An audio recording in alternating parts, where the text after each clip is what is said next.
I never thought I'd have to doubt them, Liam and Chloe. If you asked me back then, I would have said they were the two people I trusted most in the world.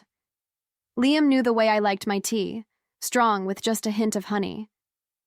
And Chloe? She was there the day I lost my dad, holding me through the silence like only a real friend could. So when she handed me her tablet that night to cue up a playlist, I didn't hesitate. I tapped the screen with zero suspicion, until it opened to something I was never supposed to see. At first, I couldn't process it. My name wasn't in the thread, but Liam's was, and so was Chloe's. The messages weren't just flirty. They were intimate, detailed, familiar in the way that only time can build. Photos, late-night plans, phrases like, "can't wait for next time," and "last night was magic." My hands froze, but my eyes kept going, like some part of me needed to feel every cut. Every confirmation. It wasn't a misunderstanding. It was a double life, right under my nose, hidden behind trust. But I didn't scream. I didn't cry. I put the tablet down gently, like it might shatter into pieces if I moved too fast. Inside, I felt like I had already shattered. But outside, I was calm. I'd learned a long time ago how to keep my face still when the world around me spun out. Chloe was just a few feet away in the kitchen, humming like she hadn't just destroyed the only real friendship I thought I had left. That's when something in me clicked. I wouldn't confront them. I'd do something better. I went through the rest of that night like I was wearing someone else's skin. Smiled when Chloe joked about something on TV. Nodded when Liam texted me goodnight, like he hadn't just left her place. Every word from them felt like a performance now, and suddenly I wasn't in the audience anymore. I was backstage, seeing the wires, the tricks, the lies, and it made me feel sick, but also clear. I knew I couldn't explode. That would make me the villain in their twisted little play. So I started replaying everything in my mind. The missed calls, the last-minute plan changes, the subtle glances I brushed off as nothing. I remembered a weekend Liam claimed to be visiting his sister, but Chloe had canceled our brunch the same day. God, how did I not connect the dots sooner? I felt stupid, yes. But more than that, I felt underestimated, like I was just a placeholder in my own story.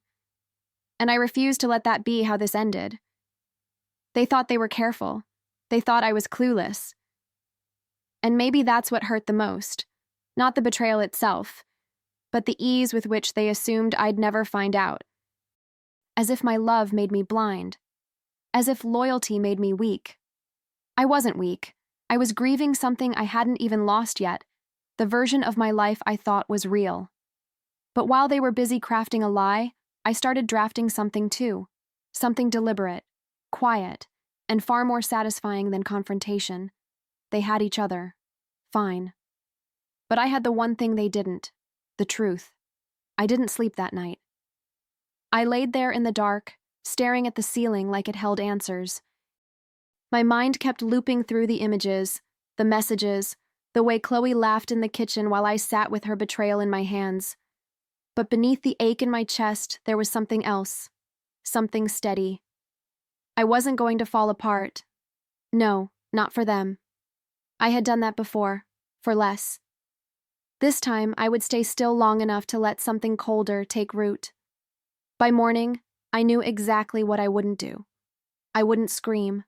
I wouldn't confront. I wouldn't give them the performance they were secretly bracing for. They didn't deserve a moment of my vulnerability. What they deserved was silence, the kind that says, "I know," the kind that lingers long after the room clears. That's the thing about silence. It creates space. And in that space, I started to build something. Not revenge exactly. Something cleaner, smarter, sharper. I left the tablet untouched. I didn't delete the messages. I didn't even close the thread. I wanted it to sit there, like a ghost they couldn't see. I smiled at Chloe the next time I saw her, and I kissed Liam like nothing had changed. Let them believe they were winning. Let them bask in the illusion. Because deep down, I had already turned a page. The chapter they thought they were writing, it wasn't theirs anymore. It was mine. And it was just getting started. The first thing I did was stop texting back so quickly. Not enough to raise alarms, just enough to shift the rhythm. I told Liam work was draining me, told Chloe I needed space to rebalance. They bought it without question. That's the funny thing about guilt. It makes people want to believe you're okay. They were too distracted by each other to notice the small exits I was making. Little by little, I started leaving the version of my life they'd built for me. I took time off work. A mental health break, I called it. Everyone thought I was taking care of myself, and in a way, I was. But really, I was creating distance. From them. From who I was when I didn't know the truth. I started saying no to things. Dinners, plans, birthdays, even the digital ties began to break. I unfollowed them both quietly, archived our photos, muted their posts. No drama, just air. It felt like unclenching a fist I didn't know I'd been holding for years. And then it happened. They went public. A photo of the two of them at some rooftop bar, holding hands like they hadn't been hiding it for months. The caption read, "Sometimes life brings you what you least expect." I stared at it for a long time. Not because it hurt, not anymore. I stared because it confirmed exactly what I'd suspected.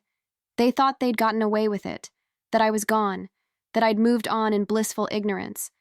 And I let them think that. I needed them comfortable. I needed them smiling. It was surreal, watching them step into the light as if nothing was rotting underneath.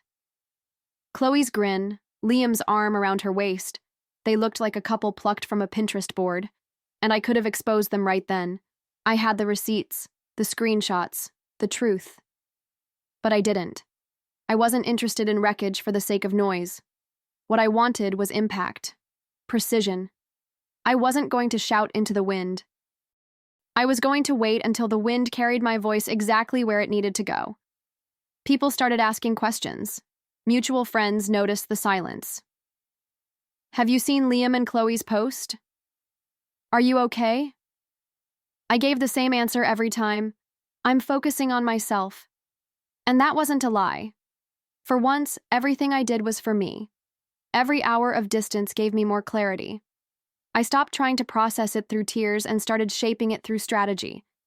I didn't want closure. I wanted control, and I was getting it, day by quiet day. Then came the invitation. Cream cardstock, cursive font, a little too proud for something so fragile. "We'd love to celebrate our love with you," it said. Celebrate. Love. The words made me laugh out loud, a short, breathy sound that surprised even me. I turned it over in my hands, heart steady, fingers deliberate, and I RSVP'd yes. Not because I wanted to watch them play house, but because they'd just handed me the stage they didn't know I'd already claimed. I think what unsettled them most was my silence. They must have expected some fallout, an angry text, a dramatic confrontation, maybe even a teary breakdown. But none of that came, just stillness. And in that stillness, I watched them reveal more than they realized.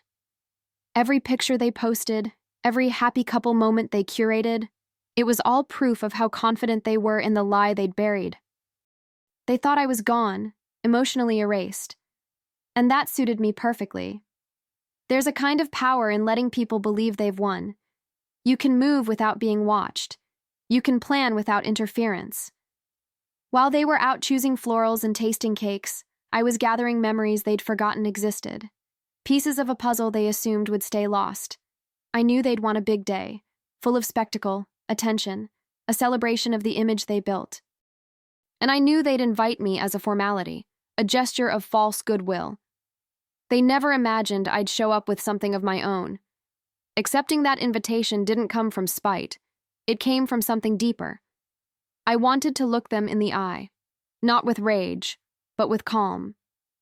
The kind of calm that only truth brings. I wasn't there to ruin their day. I was there to complete the story.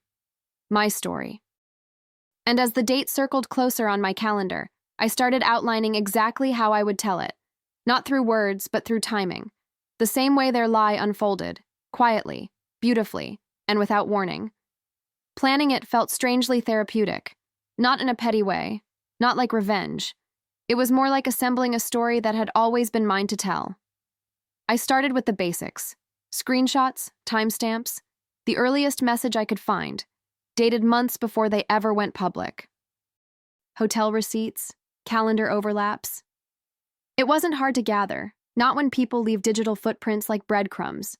Every piece I found gave me back a little more of myself.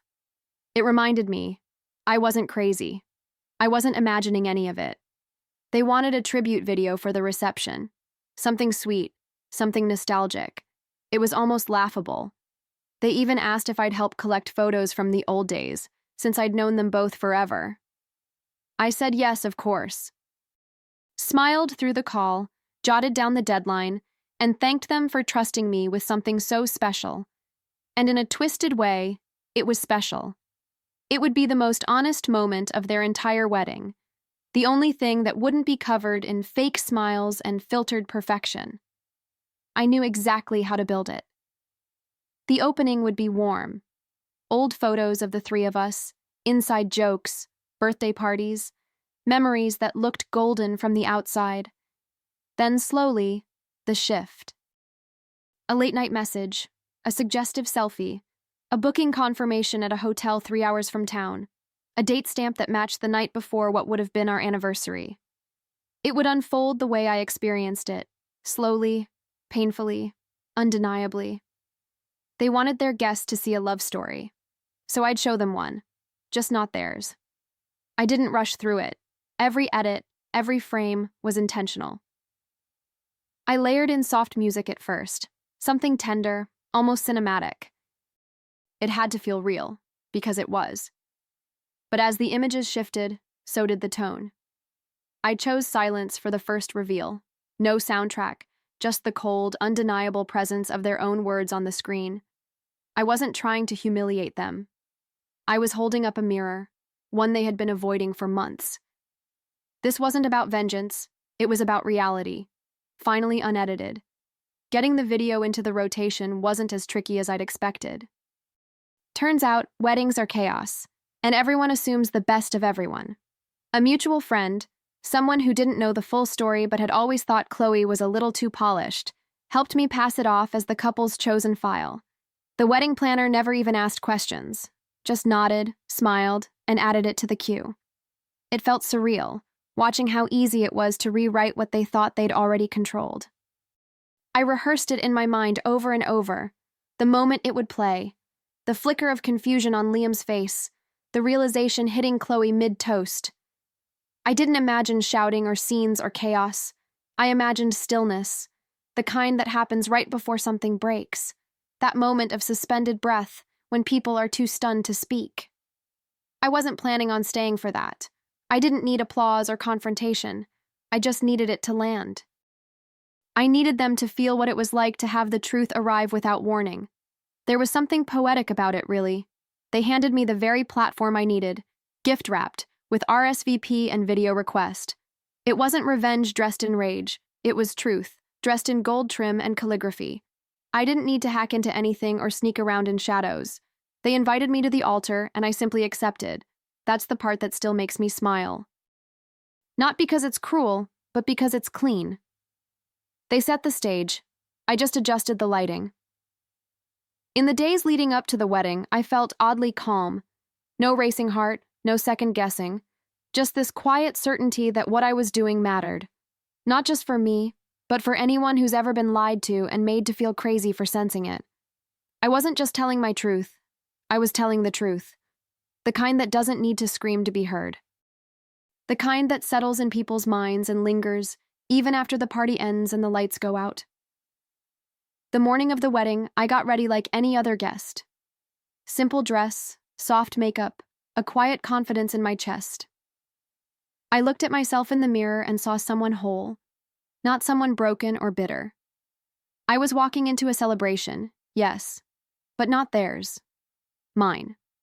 The moment I stopped needing closure from them and created it for myself. They'd get their vows, their toasts, their dance. And then they'd get my gift, honest, unwrapped, and perfectly timed. The ceremony itself was everything you'd expect. Sunshine, flowers, vows rehearsed within an inch of their meaning. I sat there quietly, watching them promise forever, with voices that didn't tremble. Liam looked proud. Chloe looked radiant. People around me whispered how perfect they were. I smiled politely, hands resting in my lap, heart steady. No one knew what was coming, not even them. That was the beauty of it. They thought the hardest part was over. In truth, it hadn't even begun. After the cake was cut and the first dance done, the MC grabbed the mic with a grin. "Before we move on," he said, "we have a little surprise, a tribute from someone who's known the couple a long time." I saw Chloe glance around, curious. Liam raised his glass. The lights dimmed. The screen flickered. And for the first few seconds, it was everything they expected. Smiling snapshots, inside jokes, the golden haze of shared memories. The crowd cooed. Someone clapped softly. But then, the tone shifted. A screenshot appeared, no filter, no context needed. Just text bubbles laced with affection, sent during a time they weren't supposed to be anything. Then came more. A hotel booking, a time-stamped message, a photo Liam had once claimed he'd taken for work. I didn't have to look at them to know the moment it hit. The silence in the room was thick, like everyone had inhaled and forgotten how to exhale. The air changed, the mood cracked, and just like that, their fairy tale stopped playing. I didn't turn around to look at them. I didn't need to. I could feel it, the shift, the weight. You know that kind of silence that isn't really quiet? The kind that buzzes with everything unspoken, like static in the air? That's what filled the room. A guest 2 tables over dropped their fork. Another let out the softest gasp, like they were afraid to breathe too loudly. The music had stopped long ago, but the tension played louder than any soundtrack ever could. On screen, the timeline was clear. The story told itself. I didn't add voiceover, didn't insert commentary. Just the dates, the messages, the photos that contradicted their carefully curated beginning. It was chronological. I didn't need to twist the knife. The truth did it for me. Somewhere near the end, someone whispered, "Is this real?" And that's when the tears started. Chloe's, I think. Or maybe someone else's. The sound of it, quiet, broken, cut sharper than any confrontation could have. Liam didn't move, at least not while I was watching. His face had gone so still it was almost expressionless, like someone bracing for impact. Chloe's hand was at her mouth. The guests looked back and forth between them, unsure whether to say something or stay seated. I stayed in my chair a moment longer, not smiling, not crying, just still. And when the lights began to lift and heads began to turn, I stood up, calmly, confidently, and walked out the side door before anyone could speak my name. The hallway outside was quiet, almost peaceful. I could still hear the muffled buzz from the reception, voices rising, someone shouting my name, chairs scraping across the floor. But I didn't stop. I didn't need to see the aftermath. That moment wasn't about confrontation. It wasn't about witnessing their collapse. It was about release. I wasn't there to break them down. I was there to lift myself out. And the second I crossed the threshold, I felt lighter than I had in months. No one followed me at first. Maybe they were too stunned. Maybe they knew better. Either way, I stepped into the night like it was waiting for me. The air was cool, the kind that reminds you you're alive. I walked slowly, heels clicking against stone, my heart still steady. I didn't check my phone. I didn't look back. What was left behind wasn't mine anymore. I'd given the truth its moment, and now it would do what truth always does. Linger, echo, ripple through all the spaces they once thought were safe. By the time I got to the car, my hands weren't shaking. I sat there a moment, fingers resting on the wheel, letting the silence wrap around me like a blanket. I didn't need to explain myself. I didn't owe anyone closure. What I gave them was more honest than anything they'd given me. A mirror. And while they'd spend the night trying to control the damage, I was already driving away, windows down, face forward. Because what came next wasn't about them. It was finally about me. I never made a statement. Not a post, not a text, not even a passive-aggressive quote on social media. I disappeared from their story the way they had hoped I never would, on my own terms. People talked, of course. They always do. The guests whispered. Mutual friends reached out, some in shock, others pretending not to have known. But I didn't engage. I didn't need to. I'd already said everything I wanted to say, and I'd done it without uttering a single word. Chloe tried to call, then texted, then emailed, each message more frantic than the last.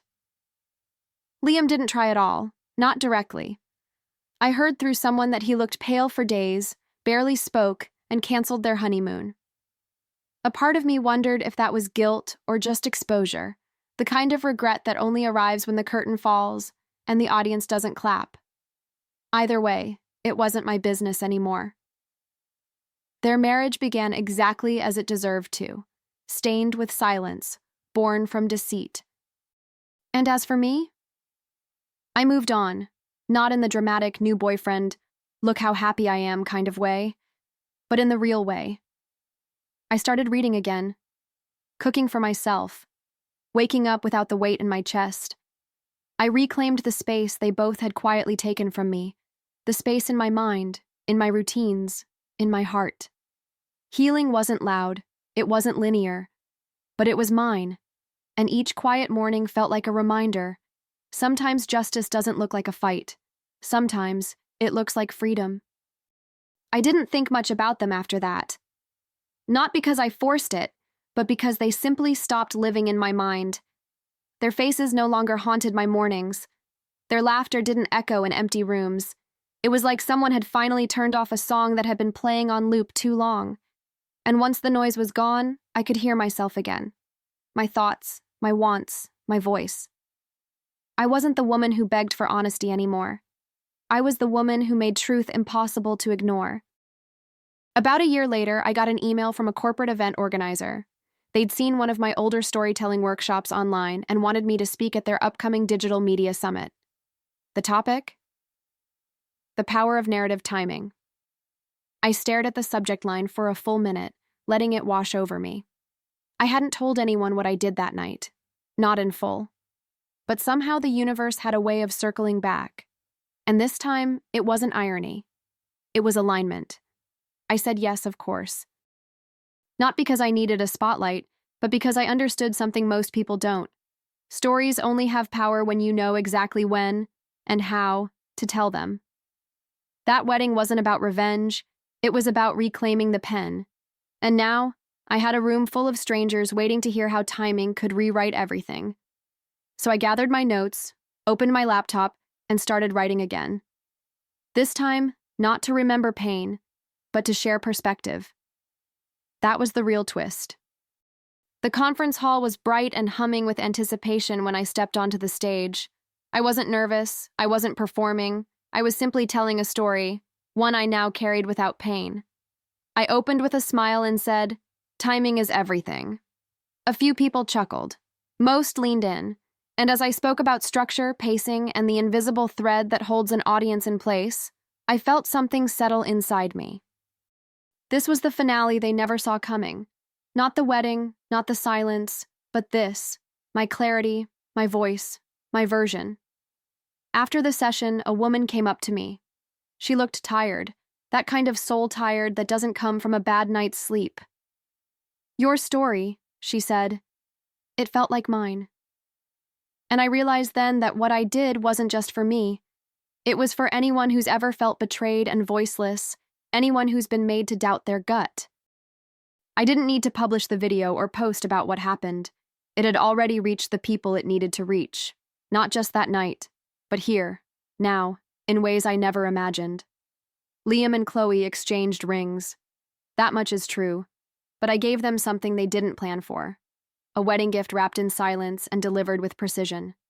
No bows, no glitter, just truth, framed in time. And I walked away, not to erase what happened, but to rewrite what it meant. In the end, they walked down the aisle, but I walked into something far better. Freedom, wholeness, and a story that finally belonged entirely to me.